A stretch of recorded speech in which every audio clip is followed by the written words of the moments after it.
Alright बच्चों, pay attention. हम लोगों ने प्रोजेक्टाइल वगैरह पढ़ लिया है, resolutions, vector, motion in plane में काफी कुछ कर लिया है बच्चों। आज हमको उन लोगों को पढ़ना है रिलेटिव मोशन। बच्चों, ये मोशन डायरेक्टली जंप करने के पहले ना मैं एक आपको फ्लो चार्ट बताना चाहता हूँ कि why we are starting this. ठीक है, तो जब भी मैंने आप लोगों को मोशन के बारे में एक्सप्लेन करना शुरू किया था ना बच्चों, तो whenever we study motion of an object, तो इसको दो तरीके से पढ़ाया जाता है बच्चों। एक का मतलब होता है इनर्शियल फ्रेम, या मैं ऐसा भी लिख सकता हूं कि जो ऑब्जर्वर का जो फ्रेम होता है ना बच्चों, उस ऑब्जर्वर के फ्रेम को बोलते हैं ये लोग frame of reference. Frame of reference, ठीक है। एक होता है बच्चों इनर्शियल फ्रेम, और दूसरा होता है नॉन इनर्शियल फ्रेम। ये दोनों बिल्कुल नए नए वर्ड हैं अपने पास। इनर्शिया आपके लिए थोड़ा बहुत समझ में आ रहा हो कि बॉडी के पास कुछ प्रॉपर्टी होती है जो अपना मोशन या स्टेट नहीं चेंज करता। तो यहाँ पे बच्चों इसको ऐसे रिलेट करके चल सकते हो आप लोग कि इनर्शियल फ्रेम का मतलब होता है जब आपके ऑब्जर्वर के पास एक्सेलरेशन क्या हो, जीरो हो, तब ये पढ़ाया जाएगा, और जब ऑब्जर्वर का ही एक्सेलरेशन नॉन जीरो हो जाए तब पढ़ाया जाएगा। तो नॉन इनर्शियल मतलब नॉन जीरो एक्सेलरेशन है। हम किसकी बात कर रहे हैं? फ्रेम ऑफ रेफरेंस की। अब कोई बच्चा बोलेगा सर फ्रेम ऑफ रेफरेंस का क्या मतलब होता है, तो मैं यहाँ लेफ्ट साइड में लिख देता हूं। फ्रेम ऑफ रेफरेंस का मतलब है बच्चों, फ्रेम ऑफ रेफरेंस ये हो जाएगा the coordinates of observer where all observations are done. All observations are done. यहां तक का समझ के चलो बच्चों, आसान चीजें इतनी तो, है ना। अब मुझसे बोलोगे सर क्या है ये इनर्शियल का मतलब और क्या है नॉन इनर्शियल का, तो समझ लो कि इनर्शियल का मतलब होगा जब आपका जो ऑब्जर्वर है ना बच्चों, उसके पास कोई एक्सेलरेशन नहीं है, और नॉन इनर्शियल के लिए क्या है बच्चों, उसके पास एक्सेलरेशन रहेगा। मुझे बताओ किसी बॉडी के पास या कोई ऑब्जर्वर का जो फ्रेम है, फ्रेम का मतलब होता है you need to study like this, कि मान लो ये कोई फ्रेम हो गया और इसके ऊपर आपका ये ऑब्जर्वर आके बैठ गया, ठीक है। एक्सेलरेशन जीरो के दो आउटपुट बताओ मुझे कोई बच्चा आप में से। What are the two outputs when acceleration is zero? क्या हो सकता है बच्चों? एक्सेलरेशन जीरो होगा तो बोलोगे सर या तो वेलोसिटी जीरो हो जाएगा, और अगर एक्सेलरेशन जीरो हो तो क्या हो जाएगा? वेलोसिटी बोलो कांस्टेंट। और अगर एक्सेलरेशन बच्चा लोग नॉट इक्वल टू जीरो रहा तो वेलोसिटी कांस्टेंट नहीं रहेगी, ठीक है। जो मैंने आज तक आप लोगों को पढ़ाया है ना, जानबूझकर वो ऐसा पढ़ाया है कि जो ऑब्जर्वर है जहां पर बैठ के ऑब्जर्वेशन लेता है, ना तो उस जगह का कोई एक्सेलरेशन है और ना ही उस जगह का कोई वेलोसिटी है। मतलब ऑब्जर्वर कहां पर बैठा है? रेस्ट। तो इसमें आप लोगों को मोशन इन वन डायमेंशन पढ़ाया जाता है बच्चों, मोशन इन टू डायमेंशन पढ़ाया जाता है। चलते हैं सेकंड कॉलम की तरफ, इसको ध्यान से देखो। ऑब्जर्वर जिस फ्रेम पर बैठा है बच्चों, मतलब अपने को गाड़ी वगैरह मिलेगी, ट्रेन, बाइक, बस, पर्सन, एनीथिंग इस तरह मिलेगा, और वो अपना जो ऑब्जर्वर है बच्चों वही चल के आगे जा रहा होगा। आप मेरी बात समझे? यहाँ ऊपर जो क्या लिखा है, वेलोसिटी कांस्टेंट, तो इस चीज को पढ़ाया जाता है रिलेटिव मोशन के कॉन्टेक्स्ट में। अब तो बात मेरी समझ में आ गई। अपने नहीं 9th में वो रिवर और मैन वाले प्रॉब्लम्स पढ़े होंगे, अप फ्रंट और लोअर फ्रंट, या अप स्ट्रीम डाउन स्ट्रीम वाले, तो कहीं ना कहीं बच्चों यहीं से बना के बनाए बताए जाते हैं। क्योंकि 11th क्लास से सब कुछ डिटेल में बताना है आप लोगों को, तो याद रख लो कि इनर्शियल फ्रेम में दो कंडीशन पॉसिबल हैं। कौन कौन सी हैं 11th के बच्चों? इनर्शियल फ्रेम में दो कंडीशंस पॉसिबल हैं, एक्सेलरेशन जीरो वाली, बोलो कौन कौन सी हैं? हाँ, वेलोसिटी जीरो होगी तो मतलब हमारे ऑब्जर्वर की वेलोसिटी जीरो है भाई, रेस्ट पर होगा। और दूसरा कौन सा हो जाएगा? वो वेलोसिटी कांस्टेंट लेके जाएगा। तो यहां पढ़वाएंगे आपको रिलेटिव मोशन। दूसरा बच्चों, ये जब आप लोगों का लॉज ऑफ मोशन शुरू होगा ना, तो वहां पे बीच में टॉपिक आता है जिसको अपन बोलते हैं सूडो फोर्सेस। क्या बोलते हैं बच्चों? Pseudo forces. तो wait for few weeks, I teach you. ये तब पढ़ाया जाता है जब ऑब्जर्वर जिस फ्रेम पर बैठा हुआ है बच्चों, जब आपका ऑब्जर्वर जिस फ्रेम पर बैठा है ये फ्रेम ही अपने आप में एक्सेलरेट हो जाए। अपन नहीं कभी बाइक वगैरह में बैठते हैं, किसी फ्रेंड की बहुत हीरो बन रहा होता है तो हम लोग पीछे की तरफ गिर जाते हैं, या ट्रेन चलती है सडनली जर्क मिलता है, या बस रुकती है तो अपन आगे तरफ चले जाते हैं। तो इसका सारा मतलब यहीं से निकलता है दैट जिस फ्रेम पर बैठ के अपन ऑब्जर्वेशन ले रहे हैं अगर वही चलने लग जाए तो दैट हमारे पास एक रिवर्स में फोर्स लगने लगता है बच्चों। तो ये सारी बातें मैं आप लोगों को बच्चों ये सारी बातें ना मैं आप लोगों को अगली क्लास अगले चैप्टर में बताऊंगा, बट आज के लेक्चर में क्या फोकस करना है, ये वाला पॉइंट है ना। क्या फोकस करना है बच्चों, एक्सेलरेशन 0 होगा तो क्या हो जाएगा बोलो, v कांस्टेंट, है ना। तो अब जो आपका ऑब्जर्वर होगा ना, वो ऑब्जर्वर जिस फ्रेम पर बैठा है वो फ्रेम कांस्टेंट स्पीड से आगे चल रहा है, and now we can study relative velocity. ठीक है, तो मैं यहां लिखता हूं, ये अभी अपन लोग वन डायमेंशन के लिए पढ़ रहे हैं। वन डायमेंशन का मतलब होगा कोई हाईवे देगा आपको या तो ट्रेन वगैरह क्रॉस करने के लिए क्वेश्चन मिलेगा। तो वन डायमेंशन में अलग कॉन्सेप्ट होता है रिलेटिव वेलोसिटी का, और टू डायमेंशन में बच्चों थोड़ा सा अलग हो जाता है। वन डायमेंशन में बात करते हैं, है ना। Pay attention everyone. मान लेते हैं कि कोई एक ये फर्स्ट पर्सन है और ये कोई सेकंड पर्सन है। Is this clear to everyone.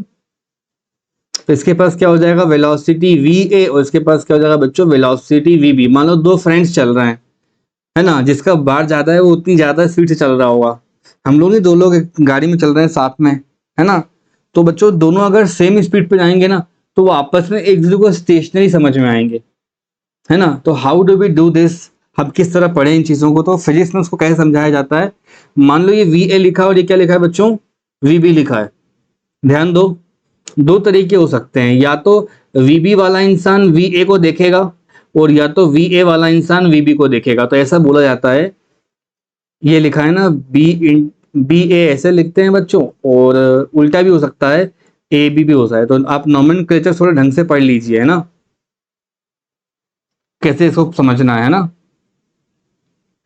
थोड़ा ढंग से पढ़ लीजिए। वी बी ए लिखा है और वी ए बी लिखा है ना। तो देखो पहले कौन सा वर्ड लिखा है बच्चों, हेलो, हाँ, तो अपन ऐसा लिखते हैं velocity of B with respect to A. उल्टा करके बोलो,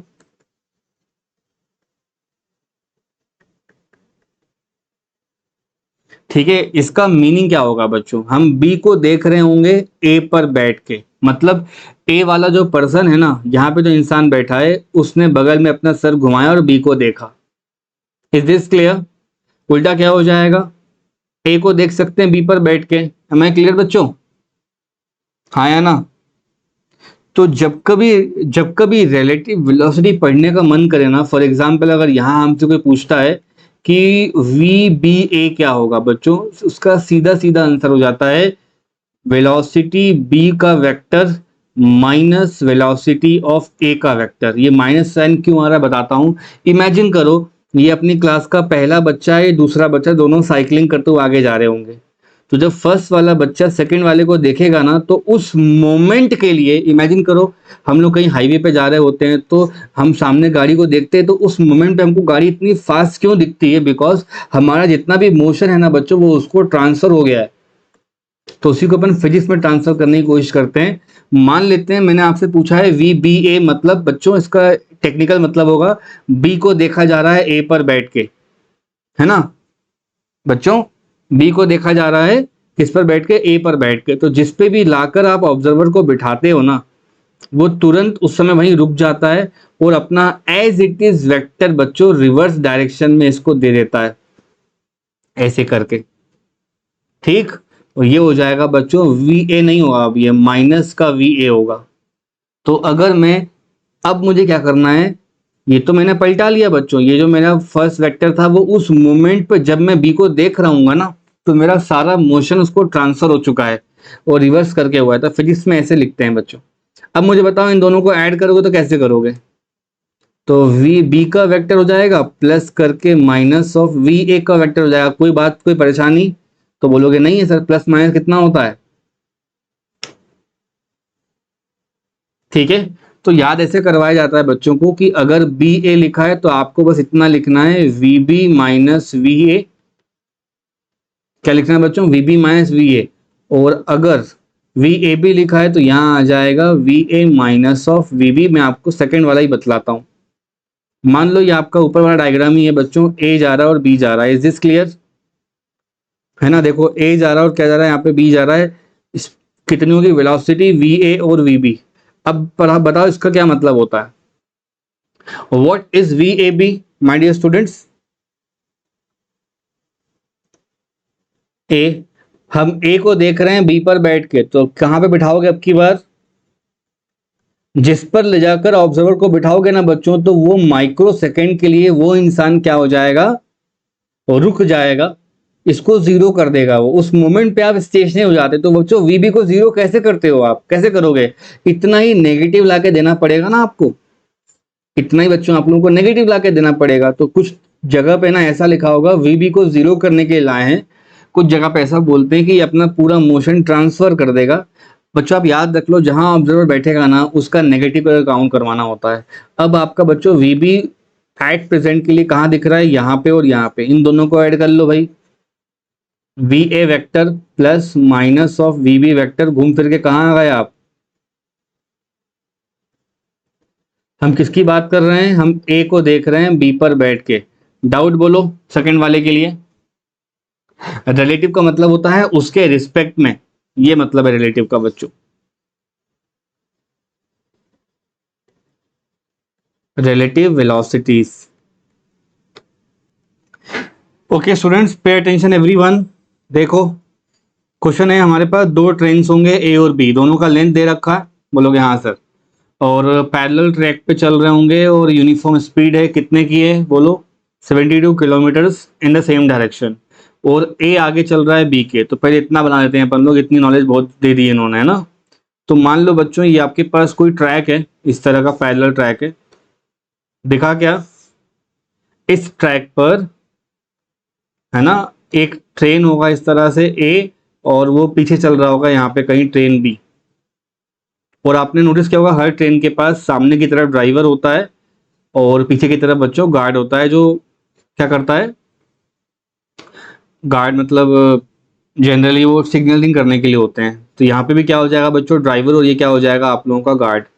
कोई प्रॉब्लम तो नहीं है यहाँ तक, है ना। इस ट्रेन का नाम क्या हो जाएगा? ए। ये क्या ट्रेन हो जाएगी? बी। अब क्वेश्चन आगे पढ़ते हैं। जो बी का ड्राइवर है वो डिसाइड करता है कि ए को ओवरटेक करे, मतलब इसको इससे आगे निकल के जाना है ना बच्चों, आगे निकल के जाना है। तो 50 सेकंड के बाद क्या हो रहा होता है, जो बी है ना बच्चों आपका, गेटिंग माय पॉइंट, जो बी है वो ऐसा कुछ है कि बी का जो गार्ड है वो जस्ट पास कर पाया है इसको। तो बोलोगे हाँ सर ठीक है, कोई दिक्कत नहीं, है ना। कितने का एक्सेलरेशन करा है इसने, बोलो कितने का एक्सेलरेशन करा? 1 मीटर पर सेकेंड का। तो अपन को बताना है इनके बीच का ओरिजिनल डिस्टेंस कितना था। तो पता है डिस्टेंस कैसे बताया जाता है? सबसे पहले तो आप लोग इसको रिलेटिव वेलोसिटी के कॉन्सेप्ट में पढ़िए। अगर दोनों के दोनों सेम स्पीड से जा रहे हैं, कितने के, 72 किलोमीटर पर आवर से, तो स्पीड रिलेटिव कितनी हो जाएगी, है ना। तो देखो एक का नाम बी है, एक का नाम ए है, तो हम क्या कर सकते हैं,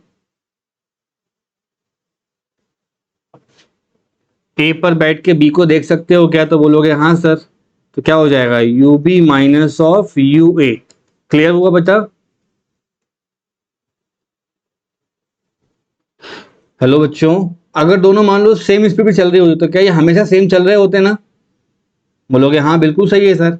तो अगर यू ए का टर्म बराबर किसके दे दिया है, यू बी के, उसकी वैल्यू दे रखी है 72, तो उसको बच्चों आप 5/18 कर लोगे तो आपका आंसर मिल जाएगा। तो ये हो जाएगा 18 से 4 टाइम में जा रहा है बच्चों, आंसर होगा 20 मीटर पर सेकेंड। और यहाँ पे 20 - 20 कर दो तो कितना हो जाएगा, 0 मीटर पर सेकेंड। अभी क्लियर हुआ? अगर ये दोनों, बी का ड्राइवर एक्सेलरेशन नहीं करता तो ये कभी इसको ओवरटेक नहीं कर पाता। मतलब सारा का सारा कल्प्रिट कौन है, एक्सेलरेशन ही है ना। तो मैं लिखता हूं टोटल डिस्टेंस का वर्ड, टोटल डिस्टेंस बोलो कवर्ड बाय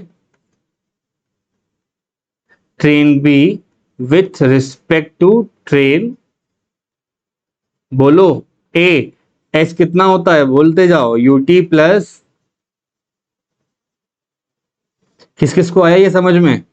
ये रिलेटिव वाली हो जाएगी स्पीड। तो 0 इंटू टाइम, कितना टाइम है 50 सेकेंड्स में कराना, 1/2, एक्सेलरेशन इज 1, और यहाँ कितना आ जाएगा 50 इंटू 50। किस किस को आया ये समझ में?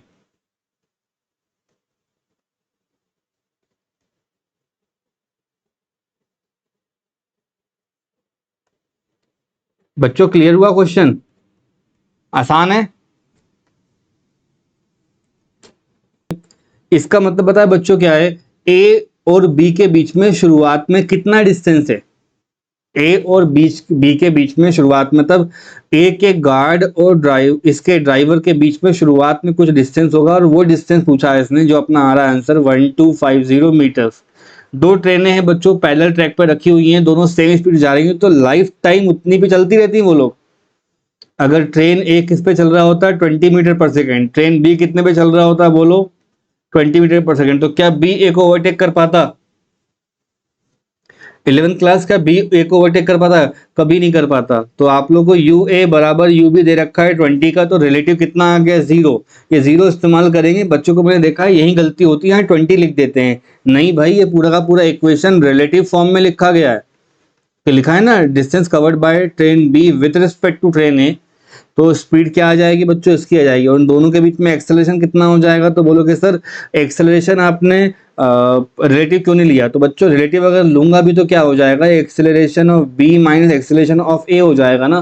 तो 1 माइनस 0 तो 1 ही होता है ना। Did you get my point? क्या 1 कैसे आ रहा है? टाइम कितना दिया है?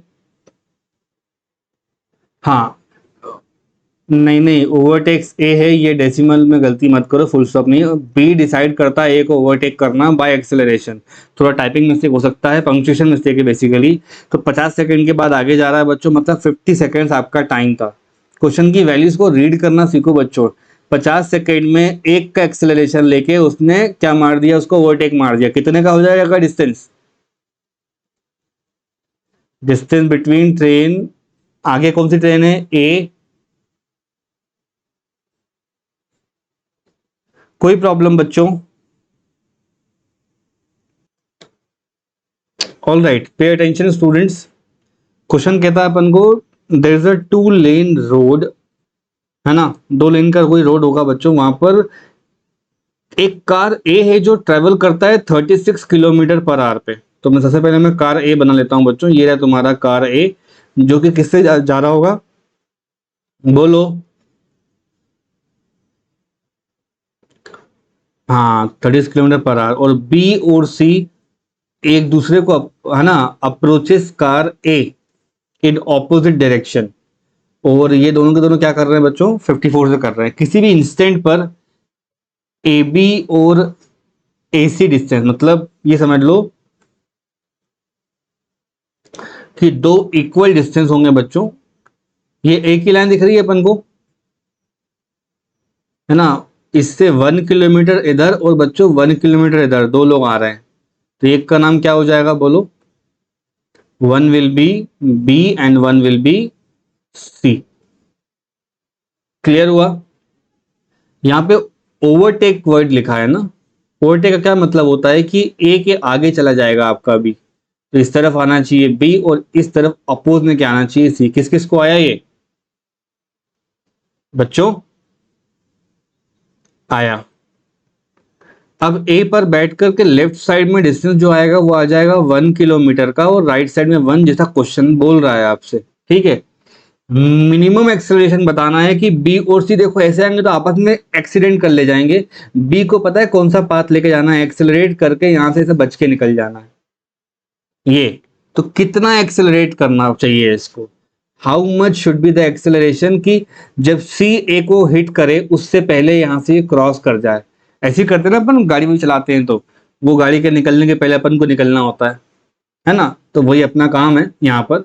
सबसे पहले लिखता हूं बच्चों में स्पीड ऑफ ए, तो 36 का मतलब हो जाएगा, क्लास 9 पढ़ी हुई है अपन ने, 5/18 से मल्टीप्लाई कर दो, कितना आ रहा आंसर ये 18 टू ये हो जाएगा 10 मीटर पर सेकेंड। ठीक है, हाँ या ना? और स्पीड ऑफ बी बराबर स्पीड ऑफ सी कितना होता है? तो बोलोगे सर 54 तो दिया हुआ है, उसको 5/18 कर लेते हैं, तो 18 3 होता है बच्चों, तो ये हो जाएगा 15 मीटर पर सेकेंड। तो कहने का मतलब है बी की स्पीड आ गई 15 मीटर पर सेकेंड, और पीछे की तरफ भी कितना आ रहा है ये 15 मीटर पर सेकेंड, और ये सामने जा रहा होगा बच्चों 10 मीटर पर सेकेंड से। कोई प्रॉब्लम तो नहीं है?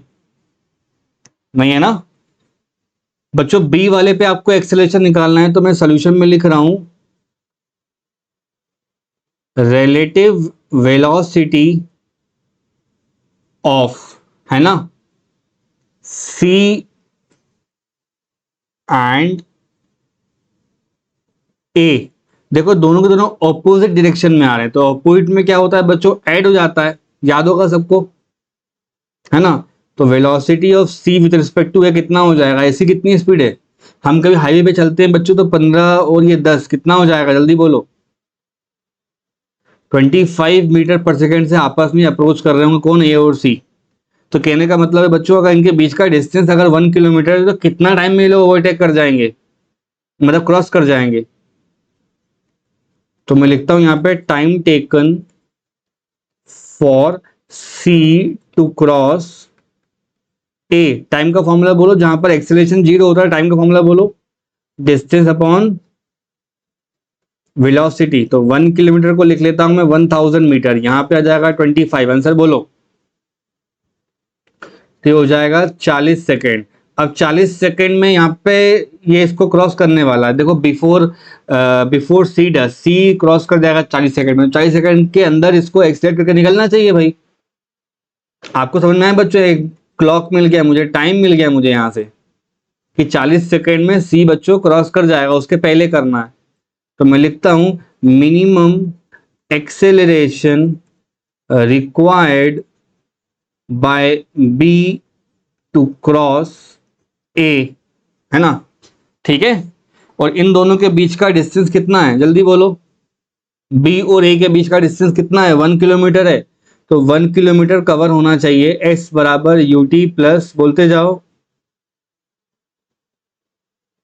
तो एस की जगह पे कितना आएगा, तो बोलोगे सर 1000 मीटर। यू का मतलब समझना, अब यहाँ पे यू का मतलब बी की स्पीड नहीं होगी, ए की स्पीड नहीं होगी, दोनों के दोनों सामने चल के जा रहे हैं ना, तो दोनों क्या हो जाएगा, रिलेटिव हो जाएगा। समझे बात को बच्चों, क्यों पढ़ाया आज मैंने टॉपिक आप लोगों को। तो relative velocity of B with respect to A, दोनों सेम डायरेक्शन में है, तो कितना हो जाएगा, हाँ 15 पे जा रहा होगा बी, 10 पे जा रहा होगा ए, कितना हो गया ये 5 मीटर पर सेकंड। तो यहाँ पे हो जाएगा 5 मल्टीप्लाई बाय टाइम कितना होता है बच्चों, तो बोलोगे सर 40 होता है, प्लस यहाँ क्या लिखूं मैं 1/2, एक्सेलरेशन आप लोगों को फाइंड करना है, टाइम कितना हो जाएगा। क्या ये सॉल्व हो जाएगा हम लोगों से, तो 5 इंटू 4 का कितना हो जाएगा, ये हो जाएगा 200। यहाँ मैं लिख लेता हूँ 1000 minus of 200 equals to half into A into 40 into 40 कितना होता है 1600। तो लेफ्ट हैंड साइड पे 800 आ रहा है बच्चों, दो भी ले आओगे तो 1600 हो जाएगा ये, और यहाँ आपका 1600 आ रहा है बच्चों, ये पूरा कैंसिल हो रहा है। तो कहने का मतलब है 1 का एक्सेलरेशन से एक्सेलरेट करना चाहिए, तो एक्सेलरेशन शुड बी 1 मीटर पर सेकेंड, हर सेकेंड 1 की स्पीड बढ़ेगी, तो ये सी के क्रॉस करने के पहले क्रॉस कर जाएगा। Am I clear students? चलो क्वेश्चन देखिए 20, हाँ हो सकता है। यहाँ देखो एक बस है बच्चों जो मूव करता है 10 की स्पीड से, तो आप इमेजिन कर लेते हैं कि कोई हाईवे चल रहा होगा और हाईवे पर एक बस जा रही होगी बच्चों, है ना, इस तरह से। हाईवे मतलब कोई भी रोड पर, स्कूल बस समझ लो, है ना। तो वेलोसिटी ऑफ बस लिख देंगे अपन, कितने पे चल रही है बच्चों ये 10 मीटर, है ना। एक स्कूटर वाला इसको ओवरटेक करना चाहता है बस को, मान लो बस छूट गई स्कूटर वाले की और इसको ओवरटेक करना चाहता है, ठीक। ओवर कितना टाइम चाहिए इसको ओवरटेक करने में, 100 सेकेंड्स। और किसी को इंसान ओवरटेक करता है तो भैया तेज चला के आता है ना, थोड़ा ना कि 10 को ओवरटेक करना है तो 9 से चलूंगा मैं, कम से कम 11 12 13 14 पे चलूंगा ना मैं, बात समझो। तो ऑप्शन नंबर सी तो हो ही नहीं सकता, है ना। इन दोनों के बीच में डिस्टेंस कितना है बच्चों, इन दोनों के बीच में डिस्टेंस कितना है, 1 किलोमीटर, है ना। जस्ट मेक श्योर कि हम सारी की सारी चीजें ना एसआई में लिख रहे हो, फिर हमारा काम हो जाएगा। तो what speed should the scooter is, वो स्कूटर वाला कितनी स्पीड पे ट्रेवल करे कि वो बस को ओवरटेक कर जाए, है ना। तो this question is simply a relative motion problem. आप बात समझ रहे हो? आप किसको देख रहे हो बच्चों? बस को। किस पर बैठ के? स्कूटर पे, है ना। तो वेलोसिटी रिलेटिव क्या हो जाएगी? ये हो जाएगी बच्चों, ज्यादा तेज कौन चल के आ रहा है? वी, है ना। किसको ओवरटेक करना है? उसको, वीबी को। तो ये चीज इस्तेमाल करेंगे, वी माइनस वीबी। कोई प्रॉब्लम तो नहीं है? एक्सेलरेशन है बच्चों। और एक बात का ध्यान रहे, बहुत जल्दी में ये डिस्टेंस वाले फॉर्मूले मत लगाने लग जाना। ये फॉर्मूले तभी लगाए जाते हैं जब क्वेश्चन में एक्सेलरेशन गिवन हो या उनमें कोई रिलेटिव एक्सेलरेशन हो। नहीं तो डिस्प्लेसमेंट के लिए फॉर्मूला होता है वेलोसिटी इनटू टाइम। याद रहेगा ये अपन को? तो मैं लिख लेता हूं now, displacement equals to velocity कौन सी लेनी होगी? रिलेटिव इनटू टाइम करना होगा, बस बात खत्म। कितना डिस्टेंस कवर करना है उसको? 1000 मीटर। ये कितना हो जाएगा? v minus V B multiply by time. कितना लेना है उसको? देखो 100। तो बच्चों ये कैंसिल हो जाएगा। तो यहाँ लिखा हुआ है 10 बराबर v माइनस वीबी। वीबी को वहां भेज दो तो कितना हो जाएगा? 10 plus 10 equals to velocity of, कितना आंसर मार्क करूं बच्चों में? समझ आ रहा है? बच्चों देखो, ये जो प्रॉब्लम है ना, ये बेसिकली एक थ्योरेटिकल कॉन्सेप्ट है जिसमें ये न्यूमेरिकल फॉर्म में पूछ लिया गया है अपन से अभी। क्वेश्चन कहता है कोई कार है जो स्ट्रेट रोड पे चलता है, एक्सेलरेशन है उसके पास, तो ये अपने रास्ते में ना एक पॉइंट पी से पास होगा और क्यू पे होगा, अलग अलग वेलोसिटी पे। तो ये हो जाएगा वीपी और ये हो जाएगा बच्चों वी क्यू। इन दोनों लोकेशंस के बीच में जो मिड पॉइंट आएगा ना, उस मिड पॉइंट पर कितनी होगी वेलोसिटी, वो आप लोगों को बताना है। तो अपन डायरेक्टली इस क्वेश्चन पे जंप नहीं कर रहे हैं, मैं इसका थ्योरी पार्ट आपको एक्सप्लेन कर दूं, then I will come back to here and then अपन इसको सॉल्व कर लेंगे।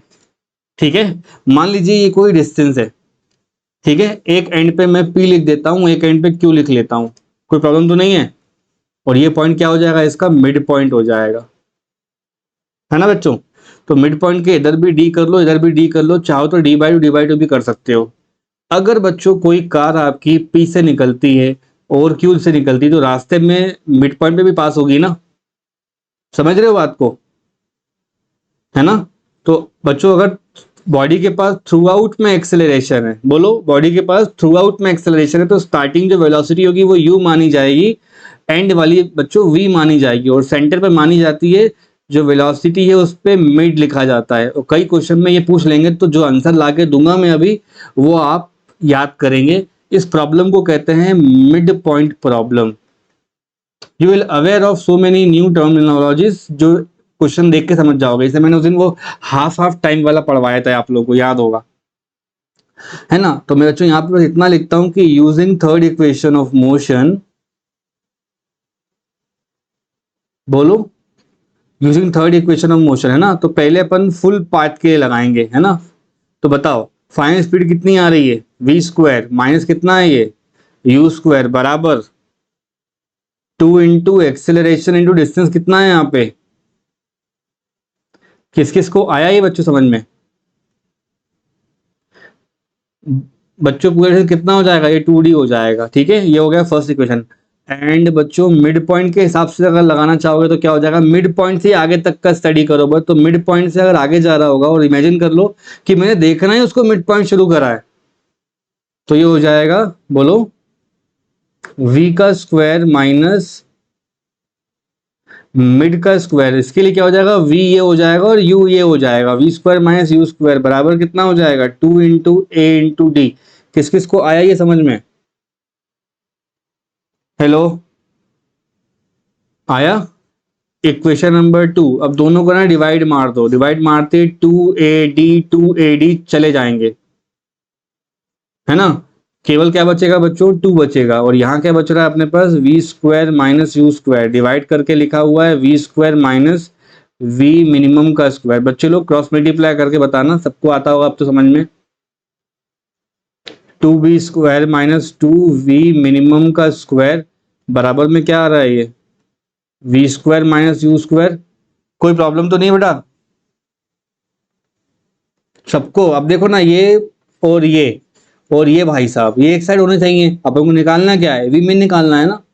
तो जिसको अगर लेफ्ट साइड में लेकर आओगे तो ये हो जाएगा 2v² minus v² plus of u² बराबर v मिनिमम का स्क्वायर और होल डिवाइड बच्चों 2 हो जाएगा। 2 माइनस 1 कितना होता है, ये हो जाएगा रूट। और मैं इसको लिख सकता हूं, और यही बात आप लोगों को एग्जाम तक भी याद रखनी है कि ये मिड पॉइंट प्रॉब्लम पे वेलोसिटी है। मिड पॉइंट पे कितनी आएगी वेलोसिटी, बोलो जल्दी जल्दी। अंडर रूट में एंडिंग का वेलोसिटी प्लस, बोलो, v² प्लस u²/2। अब यही चीज मैं यहां लगा लेता हूं, मेरा काम हो जाएगा। मिड पॉइंट पे निकालना है ना, तो हो जाएगा vp का स्क्वायर प्लस vq का स्क्वायर डिवाइड बाय 2 और रूट मार दो। किस किस को आया समझ में ये क्वेश्चन, बिना डायग्राम बना समझ में आया क्या, आ गया। तो रूट कर लेते हैं यहाँ पे, ये हो जाएगा 40 का स्क्वायर प्लस 30 का स्क्वायर बाय 2। 40 का स्क्वायर होता है बच्चों 1600, 30 का स्क्वायर होता है 900। ये जाएगा, बोलो भाई आंसर तो बोलो। 2500 मतलब 50 बार आ जाएगा और √2 नीचे रहेगा। इसको रैशनलाइज करना पड़ेगा बच्चों, ठीक है। 25 किस किस को आया समझ में, ये समझ में लास्ट लाइन, ये 2 बन जाएगा बच्चों, है ना। क्लियर है, एग्जाम में आया कर लोगे।